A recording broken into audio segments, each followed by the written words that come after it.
Hello everyone. तो हम लोग एंशियंट हिस्ट्री के जितने भी पीवाईक्यू थे यूथ पब्लिकेशन बुक के, उन्हें हम लोग कंप्लीट कर चुके हैं।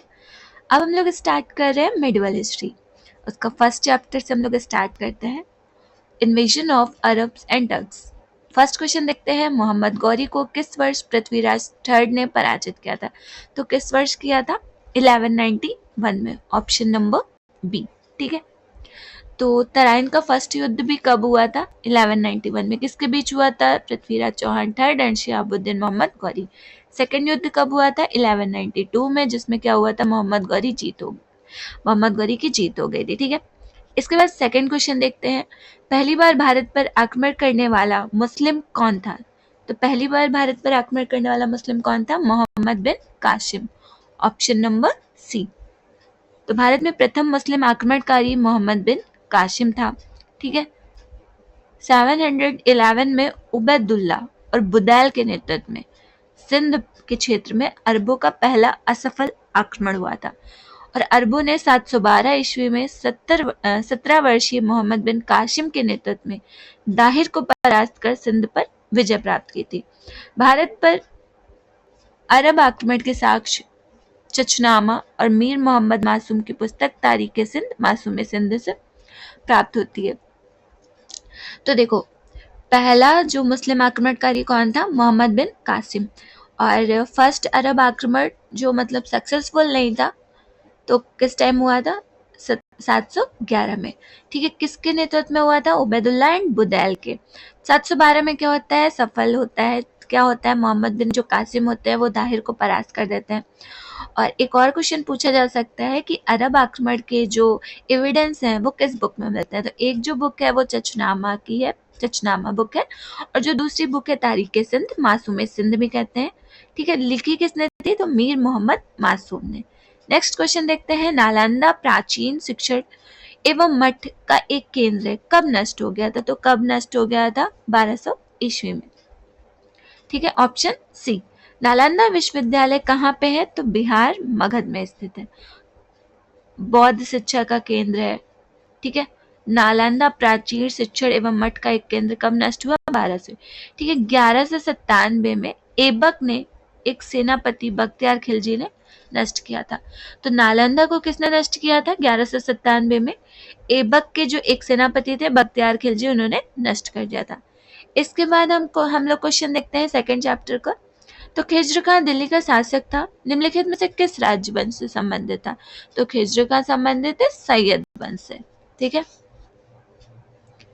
एक्सप्लेनेशन देख लेते हैं हम लोग। दिल्ली का शासक कौन था? खिज्र खां। ठीक है। जो किस डायनेस्टी से थे? तो सैयद वंश से। ठीक है। सैयद वंश की स्थापना कब हुई थी? 1414 में। दिल्ली का चौथा राजवंश था जिसके 4 शासक थे। 1414 से 1451 तक लिया था इन्होंने शासन किया था।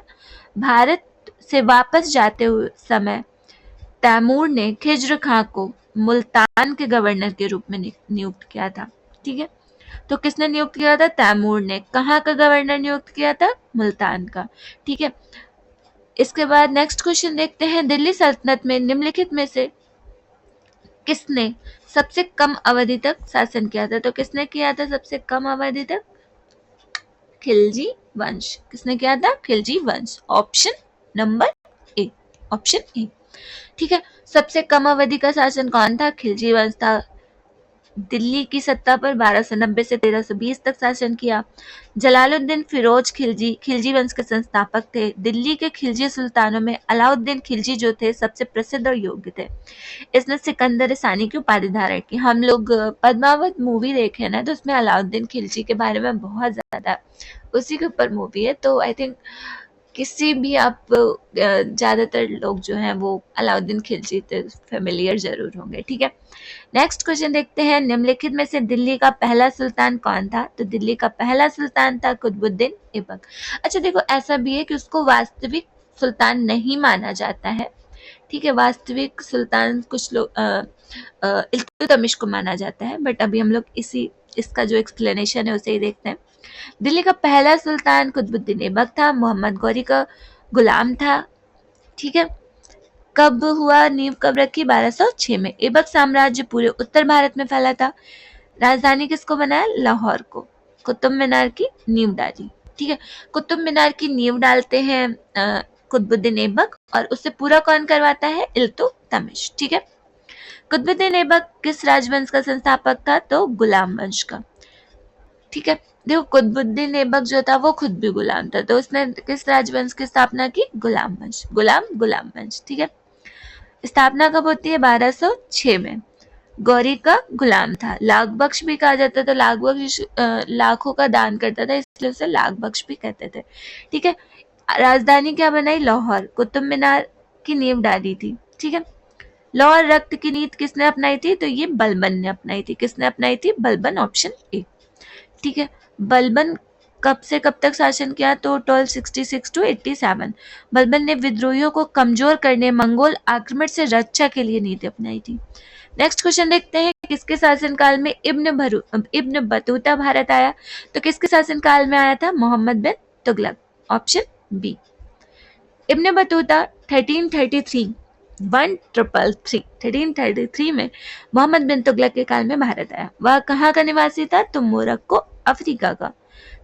मूल नाम क्या था? शेख फतेह अबू अब्दुल्ला मोहम्मद बिन बतूता। मोहम्मद बिन तुगलक ने उसे दिल्ली का काजी नियुक्त किया था। 1342 में मोहम्मद बिन तुगलक अपना राजदूत बनाकर चीन भेजा था। वृतांत को क्या कहते हैं? रहला। ठीक है, किताबुल रहला भी कहते हैं और सिर्फ रहला भी कहते हैं। ठीक है, नेक्स्ट क्वेश्चन देखते हैं, भारत पर तैमूर ने किस वर्ष आक्रमण किया था? तो तैमूर ने आक्रमण किया था 1398 में। तुगलक वंश के अंतिम शासक नासिरुद्दीन महमूद के शासनकाल में 1398 में समरकंद के शासक तैमूर ने भारत पर आक्रमण किया था। तो एक क्वेश्चन ये भी आ सकता है कि तुगलक वंश का अंतिम शासक कौन था? नासिरुद्दीन महमूद।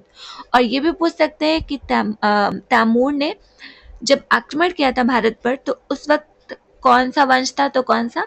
तुगलक वंश। कौन सा शासक था? नासिरुद्दीन महमूद, जो कि तुगलक वंश का अंतिम भी शासक था। नेक्स्ट क्वेश्चन देखते हैं, किस शासक ने भारत में तुगलक वंश की नींव रखी? तो किस शासक ने तुगलक वंश की नींव रखी? गयासुद्दीन तुगलक। ठीक है, तुगलक वंश का संस्थापक गाजी मलिक गयासुद्दीन तुगलक। इसका संबंध किस जनजाति से था? करौना जनजाति। गाजी मलिक 8 सितंबर 1320 को गद्दी पर बैठा। कब गद्दी पर बैठा? 8 सितंबर 1320। इसने सिंचाई के लिए कुएं, नहरों का निर्माण कराया। तुगलकाबाद नगर की स्थापना की। वंश में 3 योग्य शासक थे, गयासुद्दीन उसका पुत्र, एमबीटी, मोहम्मद बिन तुगलक को एमबीटी बोल देते हैं। उसका उत्तराधिकारी कौन था? फिरोज तुगलक। ठीक है, तो तुगलक वंश की स्थापना किसने की? गयासुद्दीन। उसका दूसरा नाम क्या था? गाजी मलिक। किस जनजाति से था? करौना जनजाति। ठीक है, और गद्दी पर कब बैठा? 8 सितंबर 1320 को। ठीक है, तुगलकाबाद नगर की स्थापना किसने की? गयासुद्दीन तुगलक ने। योग्य शासक कौन कौन से थे? गयासुद्दीन, उसका पुत्र कौन था? एमबीटी, उसका उत्तराधिकारी कौन था? फिरोज तुगलक। नेक्स्ट क्वेश्चन देखते हैं, निम्नलिखित में से दिल्ली में अलाउद्दीन खिलजी के शासनकाल की अवधि क्या थी? तो क्या थी? 1296 से 1316, ऑप्शन ए। दिल्ली में अलाउद्दीन के खिलजी के शासनकाल की अवधि क्या थी? 1296 से 1316। उसका साम्राज्य अफगानिस्तान से लेकर उत्तर मध्य भारत तक फैला था। अलाउद्दीन खिलजी दिल्ली सल्तनत के खिलजी वंश का दूसरा शासक था। ठीक है, नेक्स्ट क्वेश्चन देखते हैं, खिज्र खां किस वंश से था? तो ये क्वेश्चन रिपीट हो रहा है। किस वंश से था? सैयद वंश से। ठीक है, सैयद वंश 1414 से 1451 था। खिज्र का संस्थापक था। आक्रमणकारी तैमूर को सहयोग प्रदान किया था। बदले में तैमूर ने लाहौर, मुल्तान, दीपालपुर की सूबेदारी सौंपी। भारत में सिकंदर लोदी का शासनकाल कब से कब तक था? तो 1489 से 1517 तक। सिकंदर लोदी बहलोल लोदी का पुत्र एवं उत्तराधिकारी था। मूल नाम क्या था? निजाम का। और सुल्तान सिकंदर शाह की उपाधि कब धारण की? 16 जुलाई 1489 को। सरकार हिंदू माँ की संतान था। सिकंदर लोदी आगरा नगर की स्थापना की। ठीक है, नेक्स्ट क्वेश्चन देखते हैं, who was the founder of the Vijayanagar empire and when was it found? तो विजयनगर जो एम्पायर था उसकी फाउंडर कौन था? तो हरिहर बुक्का थे। ठीक है, ऑप्शन डी। ठीक। विजयनगर साम्राज्य की स्थापना 1336 में हरिहर एवं बुक्का नामक दो बंधुओं ने की थी, दोनों भाई थे। ठीक है। विजयनगर साम्राज्य की राजधानी जो थी क्या थी? हम्पी, तुंगभद्रा नदी के दक्षिणी तट पर स्थित थी। नेक्स्ट क्वेश्चन देखते हैं, विजयनगर की प्रचलित परंपराओं के अनुसार विजयनगर को कहा जाता था, तो क्या कहा जाता था? नरपति। क्या कहते थे? नरपति। विजयनगर की प्रचलित परंपराओं के अनुसार राय विजयनगर के शासकों को नरपति, लोगों का स्वामी कहा जाता था। अश्वपति विजयनगर के लोकप्रिय परंपराओं में दक्कन के सुल्तानों को घोड़ों के स्वामी को कहा जाता था। नेक्स्ट क्वेश्चन देखते हैं, तुलुभ राजवंश की स्थापना किसने की? तो तुलुभ राजवंश की स्थापना किसने की थी? वीर नरसिंह ने। तुलुभ राजवंश की स्थापना किसने की? वीर नरसिंह ने। ठीक है। कब से कब तक था? तो 1505 टू 1565 तक था। स्थापना किसने की? नरसा नायक ने। किसके पुत्र थे? वीर नरसिंह के। विजयनगर का तीसरा राजवंश था। तुलुभ के 6 शासकों ने 60 वर्ष तक शासन किया था। नेक्स्ट क्वेश्चन देखते हैं, किस प्राचीन साम्राज्य में महिलाएं कुश्ती में भाग लेती थी? तो किस में लेती थी? विजयनगर साम्राज्य में। विजयनगर साम्राज्य मध्यकालीन दक्षिण भारत का एक साम्राज्य था। इसकी स्थापना हरिहर प्रथम व बुक्का राय नामक दो भाइयों ने की थी। प्राचीन साम्राज्य की महिलाएं कुश्ती में भाग लेती थी। नेक्स्ट क्वेश्चन देखते हैं, विजयनगर राज्य किस नदी के किनारे स्थित था? तो तुंगभद्रा। और अभी हम लोगों ने देखा था दक्षिणी तट पर था, तो इसमें उत्तरी दिया है, उसमें दक्षिणी दिया हुआ है। ठीक है। तुंगभद्रा नदी के उत्तरी तट पर स्थित है। इसकी स्थापना 1336 में हरिहर बुक्का नामक दो भाइयों ने की थी। अपने पिता संगम के नाम पर राजवंश की नाम क्या रखा था? संगम। ठीक है। अच्छा, तमिल के साहित्य को भी क्या कहते हैं? संगम कहते हैं। ठीक। विजयनगर साम्राज्य के संस्थापक कौन थे? हरिहर बुक्का। इसके बाद देख लेते हैं next question, Sikhism and Bhakti movement है। तो क्वेश्चन देख लेते हैं, Satnami movement in the central India was founded by option C Ghasidas. मध्य भारत में सतनामी आंदोलन की स्थापना 19वीं शताब्दी के प्रारंभ में छत्तीसगढ़ क्षेत्र में संत घासीदास द्वारा की गई। संत घासीदास ने नैतिक एवं आहार संयम एवं सामाजिक समानता का उपदेश दिया। अपनी शिक्षाओं के प्रचार के लिए निर्वाण ज्ञान की रचना की थी।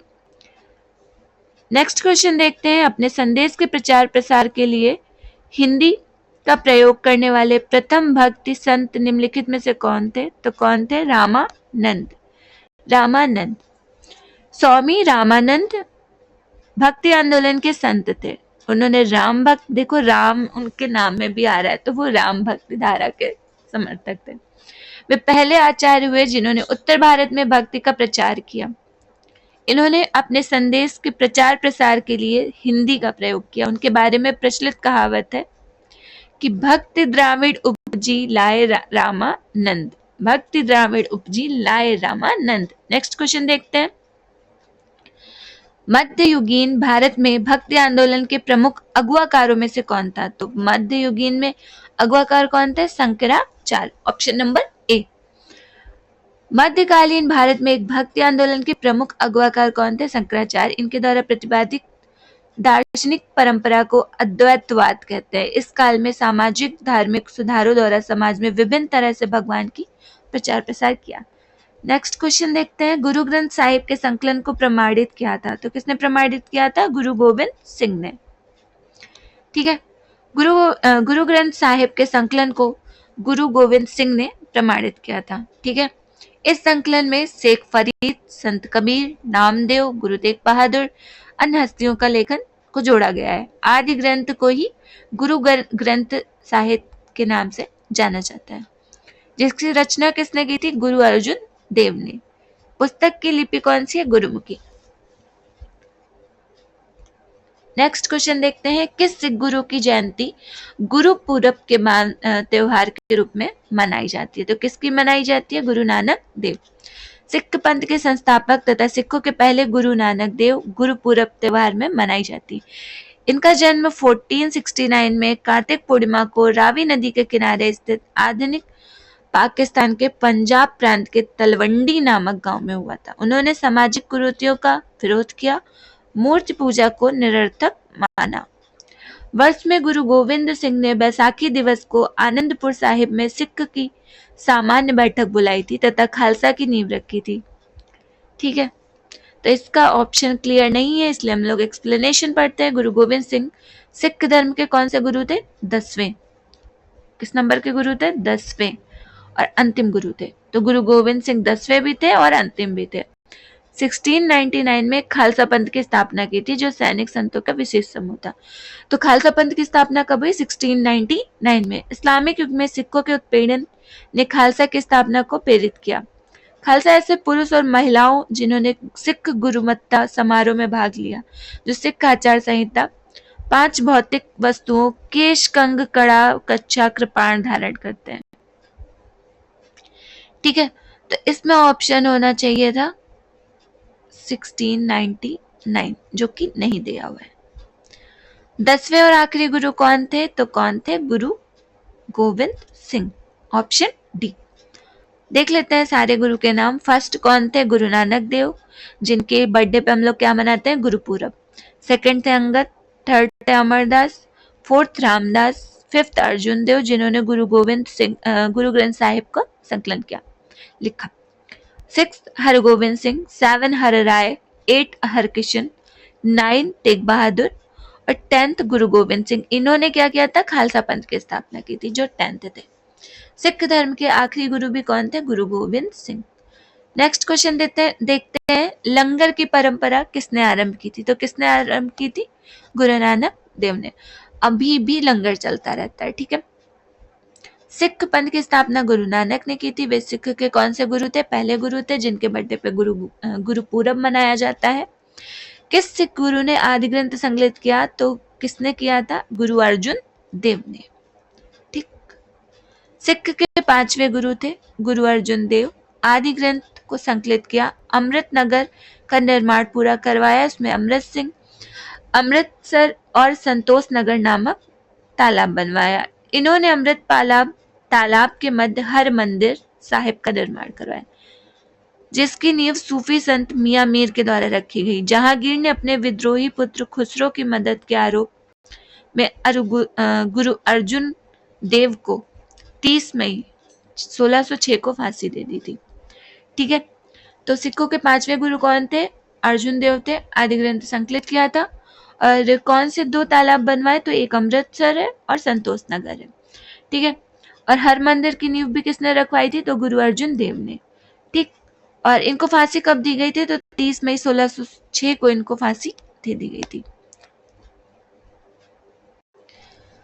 नेक्स्ट क्वेश्चन देखते हैं, किस मुगल शासक के आदेश पर सिख के 5वें गुरु अर्जुन देव जी को मारा गया था? तो शासक कौन था? जहांगीर। ठीक है, कब फांसी दी गई थी? तो 30 मई 1606 को। भक्ति आंदोलन को उत्तर भारत में लाने का श्रेय इनमें से किसको जाता है? तो किसको जाता है? रामानंद। किस धारा के थे? तो राम भक्ति के थे। भक्ति आंदोलन का आरंभ 800 से 1700 ईस्वी के बीच दक्षिण भारत में अलवारों एवं नैनारों से हुआ था। भक्ति आंदोलन के नेता रामानंद इसे उत्तर भारत लाए थे। उन्होंने लोगों को यह सिखाया कि भगवान राम के प्रति प्रेम, समर्पण, इनके नाम के उच्चारण से मुक्ति पाई जा सकती है। नेक्स्ट क्वेश्चन देखते हैं, इनमें से कौन सा विकल्प सही ढंग से मेल नहीं खाता है? तो 1333 में इब्न बतूता आए थे। किसके शासनकाल में आए थे भाई? तो ये आए थे एमबीटी के शासनकाल में। और जो गुरु नानक देव का जन्म दिया हुआ है वो गलत दिया हुआ है, तो 1506 नहीं था, इनका 1469 है। ठीक, मार्को पोलो भारत का दौरा कब किया? 1290 में। वास्को डी गामा कब आया था? 1498 में, कालीघाट में आए थे। नेक्स्ट क्वेश्चन देखते हैं, बीजक पुस्तक के लेखक कौन है? तो बीजक किसने लिखी थी? कबीर दास ने।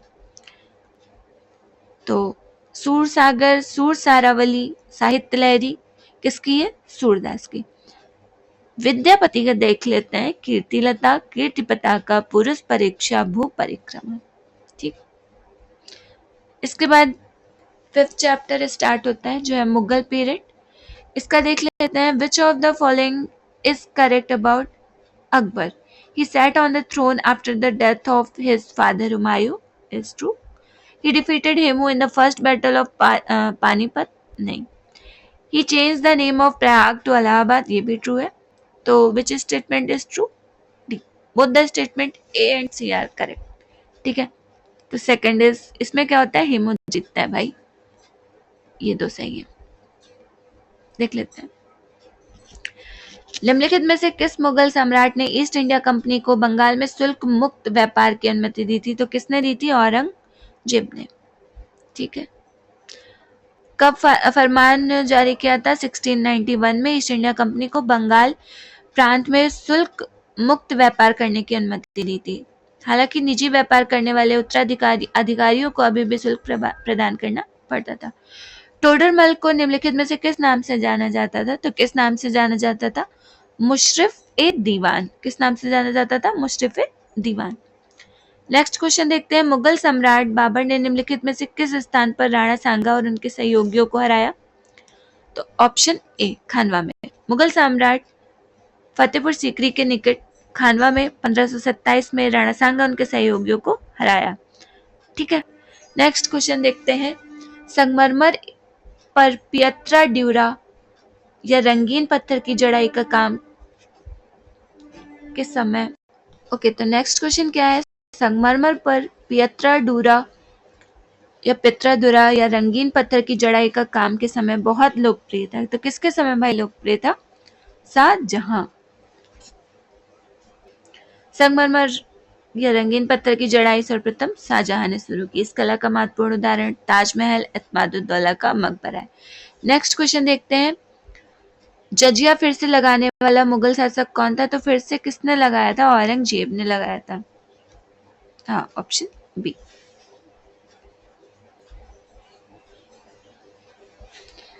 भारतीय इतिहास में जजिया एक प्रकार का कैसा कर्व है? धार्मिक कर व गैर मुस्लिम जनता से वसूला जाता था. भारत में जजिया कर लगाने का प्रथम साज एमबीटी के आक्रमण के बाद मिलता है. सर्वप्रथम उसने भारत के सिंध प्रांत के देवल में जजिया कर लगाया था. समाप्त किसने किया था? अकबर ने किया था. औरंगजेब ने फिर से लगाया था. इसके आगे का हम लोग नेक्स्ट वीडियो में कवर करेंगे. इस वीडियो में सिर्फ यहीं तक रखते हैं. Thank you for watching.